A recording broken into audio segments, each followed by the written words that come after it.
ప్రతి చోట BJP vote చోరీ చేసిందన్నారు వరంగల్ పశ్చిమ ఎమ్మెల్యే నాయని రాజేందర్ రెడ్డి ఎంపీ కావ్య. దేశంలోనే ఓటు చోరీ చేసి బీజేపీ మూడోసారి అధికారంలోకి వచ్చిందన్నారు నేతలు. ఎన్నికలు జరుగుతున్న బీహార్లో బీజేపీ ఓట్ల చోరీ చేస్తోందని రాహుల్ గాంధీ ఆధారాలతో నిరూపించారన్నారు. ప్రజాస్వామ్యంలో ఓటు హక్కు కోల్పోతే సర్వం కోల్పోయినట్టే అన్నారు నేతలు. అందుకే ఓటు చోరీకి వ్యతిరేకంగా సంతకాల సేకరణ నిర్వహించామన్నారు ఎంపీ ఎమ్మెల్యేలు. హన్మకొండ జిల్లా కాజీపేట కాంగ్రెస్ ఆధ్వర్యంలో ఓటు చోరీకి వ్యతిరేకంగా సంతకాల సేకరణ నిర్వహించారు. ఎమ్మెల్యే నాయని రాజేందర్ రెడ్డి, ఎంపీ కావ్యలు ప్రజల నుంచి సంతకాలు సేకరించారు.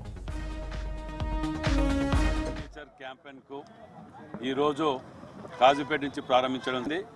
మరి ఈ సిగ్నేచర్ క్యాంపెయిన్లో ముఖ్య ఉద్దేశాలు ఇవాళ దేశవ్యాప్తంగా బీజేపీ బీఆర్ఎస్ ఒకటై ఓట్లని, ఇక్కడ ఉదాహరణకు తెలంగాణ ఉన్నదనుకుందాం, మహారాష్ట్ర నుంచి కానీ పక్కన ఒడిశా నుంచి కానీ అని తీసుకొచ్చి ఇక్కడ ఓట్లు నమోదు చేయించటం, దీనిని అతి భయంకరంగా ప్రజాస్వామ్యంపై దాడిగా రాహుల్ గాంధీ గారు తీసుకొని దేశవ్యాప్తంగా బీహార్ ఎలక్షన్స్ వస్తాయి అంటే మళ్ళీ ఇక్కడ క్యాన్సిల్ చేసుకొని అక్కడికి పోతుంటారు.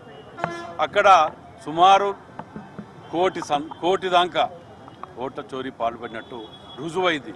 ఒక్కొక్క ఇంట్లో 200-300 ఇండ్లు, ఒక్కొక్క ఇంట్లో 200-300 ఓట్లు నమోదు చేసుకోవడం జరిగింది. వాటన్నిటిని తీసి ఆధారాలతో సహా మా నాయకుడు రాహుల్ గాంధీ గారు మీడియా ముందు, ప్రజల ముందు ఉంచడం జరిగింది. మరి వీటన్నిటి మీద ఈసీ నిర్ణయం తీసుకోవాలని ఎన్ని కంప్లైంట్ చేసినా, ఏది చేసినా ఈసీ కూడా ఆ యొక్క ప్రభుత్వానికి లొంగిపోయి వారికి ఉన్న బాధ్యతలను విస్మరించి ప్రజలను మోసం చేస్తున్నారు. మరి ఇది ప్రజాస్వామ్యం మీద దాడి. వీరు దోచుకున్న డబ్బులతోటి ఏదైనా చేయగలుగుతాం, మేము ఏదైనా సాధించగలుగుతామనే ఒక నమ్మకంతో పోతున్నారు. మరి దీని మీద తిరుగుబాటు చేయడానికి రాహుల్ గాంధీ గారి పిలుపు మేరకు ఇవాళ కాజీపేట చౌరస్తాల నుంచి ప్రారంభించి 62-63 డివిజన్లు ప్రారంభించి 26 డివిజన్లు వరంగల్ వెస్ట్ నియోజకవర్గంలో కంప్లీట్ చేయాలని నిర్ణయం తీసుకున్నాం. ప్రజలకి అవగాహన కల్పిస్తూ మన ఓటుని ఏ విధంగా మాయం చేస్తుంది బీజేపీ ప్రభుత్వం. వాళ్ళు ఏదైతే 400 పార్ అని చెప్పి 400 సీట్లు దాటుతామన్న నమ్మకంతో మూడోసారి పోటీ చేసినారు.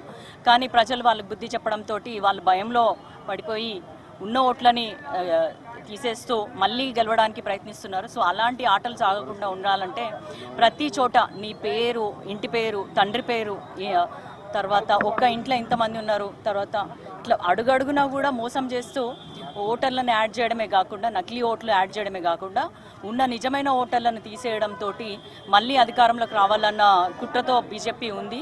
దానిపైన వివరంగా ఒక పవర్ పాయింట్ ప్రజెంటేషన్ తోటి మా నాయకుడు రాహుల్ గాంధీ గారు అందరికీ వివరించడం జరిగింది. ఇప్పుడు మా బాధ్యతగా 5 కోట్ల సిగ్నేచర్ సేకరణ చేయాలి అన్న ఉద్దేశంతో బూత్ లెవెల్ నుంచి నియోజకవర్గం లెవెల్ వరకు ప్రతి రాష్ట్రంలో కూడా ఇట్లా ప్రజలకు అవగాహన కల్పిస్తూ మన ఓట్లను మనం కాపాడుకోవాలి, మన రాజ్యాంగాన్ని మనం కాపాడుకోవాలి, ప్రజాస్వామ్యాన్ని కూని చేయకుండా ఉండాలి.